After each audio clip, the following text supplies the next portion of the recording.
Bah, écoutez, je suis pas très au courant. Je m'occupe pas vraiment de l'actualité en général. Je lis pas beaucoup le journal. J'ai vu sur Facebook effectivement qu'il y avait des manifestations. Mais par contre, c'est vrai que je me doute que ça doit être encore parce qu'il y a trop de boulot. Je sais qu'ils travaillent énormément.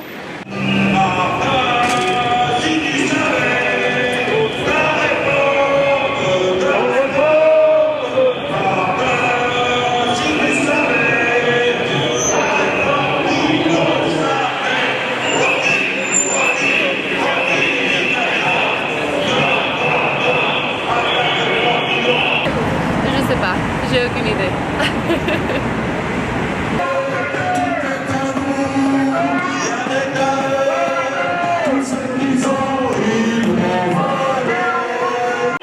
Une idée sur les 35 heures, quelque chose comme ça, mais rien de précis.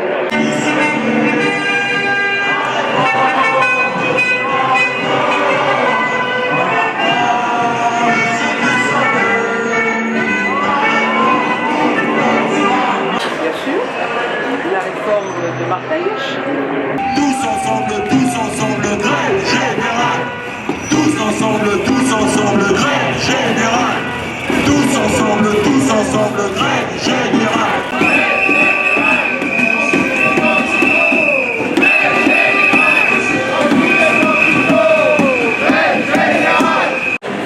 Le manque d'effectifs, le manque de personnel et les niveaux horaires aussi, ce que j'ai compris. C'est vrai que aller plus d'effectifs et surtout alléger les horaires de manière à ce que vous soyez moins fatigués. Tous ensemble, à l'Élysée. Tous ensemble, à l'Élysée. Tous ensemble, à l'Élysée. Tous ensemble, à l'Élysée. Il y a aussi le problème des patients qui sont délaissés parce que tout doit aller vite.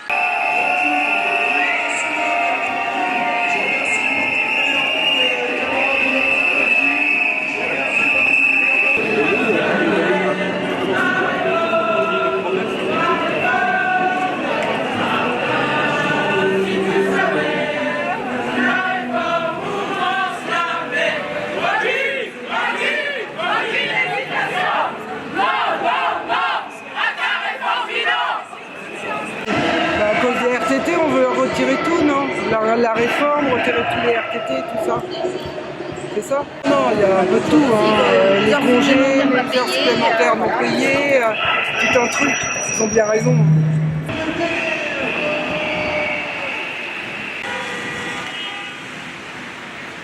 C'est les infirmières normalement qui ont manifesté. Les infirmières, c'est pour leurs conditions de travail. Voilà.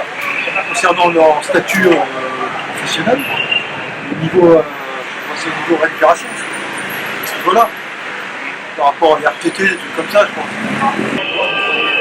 C'est la troisième fois que le personnel de la PHP part en manifestation, toujours aussi nombreux, pour demander le retrait total du projet Hirsch, qui consiste à nous retirer, puisqu'il a précisé ses intentions, à retirer au personnel de la PHP 5 jours de repos récupérateur, puisqu'en fait il s'agit de ça quand on parle des RTT. C'est pas des jours de congé, c'est des journées de travail supplémentaires qui ont été effectuées. Le personnel récupère à travers les RTT. Donc là, on a l'occasion de mettre un point d'arrêt à un projet tout à fait néfaste de Hirsch. Et ça sera un point d'appui pour les luttes.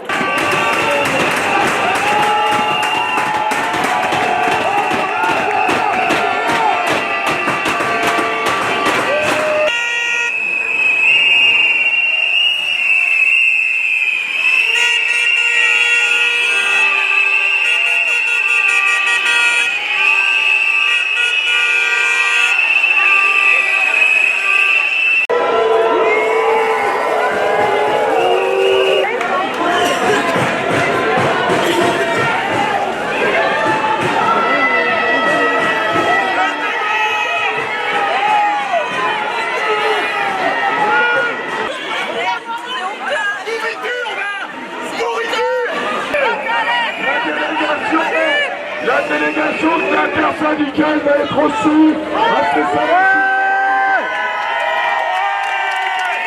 Donc aujourd'hui, on est sorti encore une fois dans la rue, après le 21, après le 28.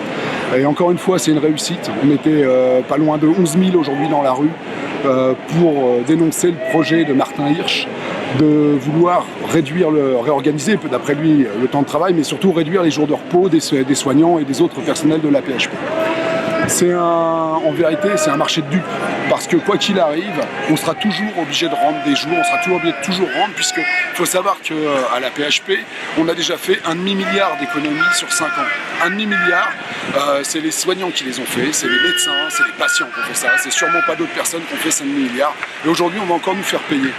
Martin Hirsch, on lui fait plus confiance, on pense qu'il est plus légitime à négocier dans cette affaire-là, parce que tout simplement, il y a un an, il nous disait « soyons bons élèves et j'irai négocier avec nos tutelles pour obtenir la possibilité d'aménager le retour à l'équilibre ». Résultat, 125 millions d'euros d'économie en 2014, 150 millions d'euros d'économie à faire en 2015. Donc on voit, on prend 25 millions d'euros d'économie, à peu près ce qu'il demande à faire sur le personnel aujourd'hui non médical. Donc c'est inacceptable. Aujourd'hui, Martin Hirsch n'avait qu'un seul objectif, c'est rembourser les créanciers. On en a la preuve. Aujourd'hui, on a appris que lundi, la CME avait rejeté le budget de la PHP pour 2015-2019. Ce budget prévisionnel, pour 2015, ils l'ont rejeté parce que tout simplement, aujourd'hui, ils disent qu'il n'y a plus la possibilité de faire d'économies sur l'hôpital public.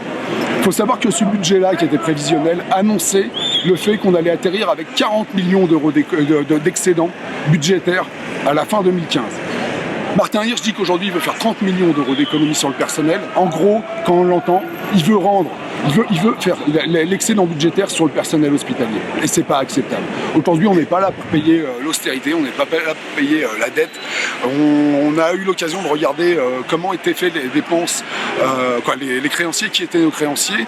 Et bien c'est simple, nos créanciers, on retrouve toutes les banques qui sont impliquées aujourd'hui dans les malversations. Ça va de la Société Générale, en passant par la BNP Paribas, et surtout par HSBC, qui est aujourd'hui notre créancier à hauteur de 168 millions d'euros d'économies, et qui nous demande aujourd'hui de le rembourser constamment. On lui rembourse des intérêts sur cette dette-là, en sachant qu'eux ont organisé dans le même temps l'évasion fiscale à hauteur de 2 milliards.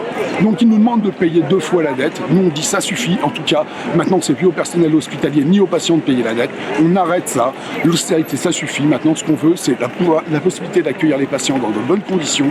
On veut l'embauche de 10 000 personnes. On veut qu'aujourd'hui, le temps de travail soit réfléchi de façon à ce qu'on puisse reconnaître le temps de travail effectif des soignants, parce qu'il n'y a personne qui fait en réalité, que ce soit soignant d'ailleurs, administratif ou ouvrier, qui fait 7h36 par jour. Tout le monde fait environ 8 heures et pour beaucoup plus. Donc maintenant, ça suffit de dire c'est rien 6 minutes. 6 minutes, c'est énorme quand on sait tout le travail qui est fait déjà en plus. C'est de l'escroquerie. Voilà. La santé n'est pas avant. Oh oui, la santé n'est pas avant, car elle n'a pas de valeur marchande.